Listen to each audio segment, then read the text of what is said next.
కేంద్ర ప్రభుత్వ ఉద్యోగులు ఎప్పుడెప్పుడా అని ఎదురు చూస్తున్న 8వ వేతన సంఘం విషయంలో ఒక కీలక కదలిక మొదలైంది.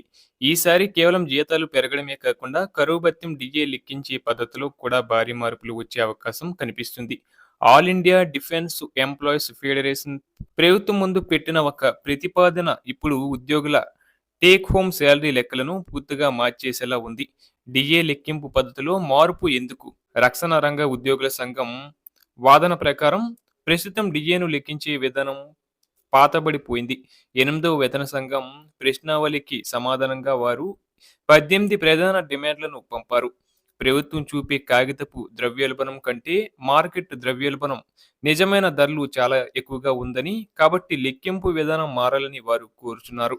ఇక ప్రస్తుతానికి డిఏ ఎలా లెక్కించబడుతుందంటే, కేంద్ర ప్రభుత్వ ఉద్యోగుల డిఏను all India consumer price index for industrial workers ఆధారంగా లెక్కిస్తారు.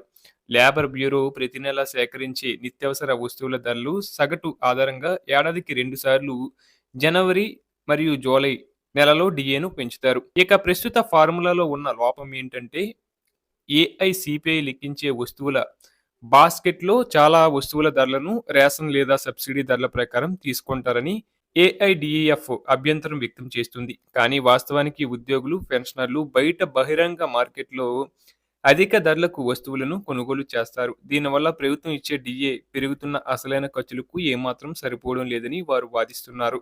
ఇక ఉద్యోగులు డిఏ లెక్కింపు కోసం ఒక కొత్త ఇండెక్స్‌ను రూపొందించాలని యూనియన్ సూచించింది. ఇది బహిరంగ మార్కెట్‌లోని అసలైన రిటైల్ ధరల ఆధారంగా ఉండాలని కోరుచున్నారు. ఇలా చేయడం వల్ల ఉద్యోగులకు, పెన్షనర్లకు లభించే నగదు వారి అవసరాలకు తగినట్టుగా మరింత ఖచ్చితంగా ఉంటుందని సంఘం భావిస్తుంది.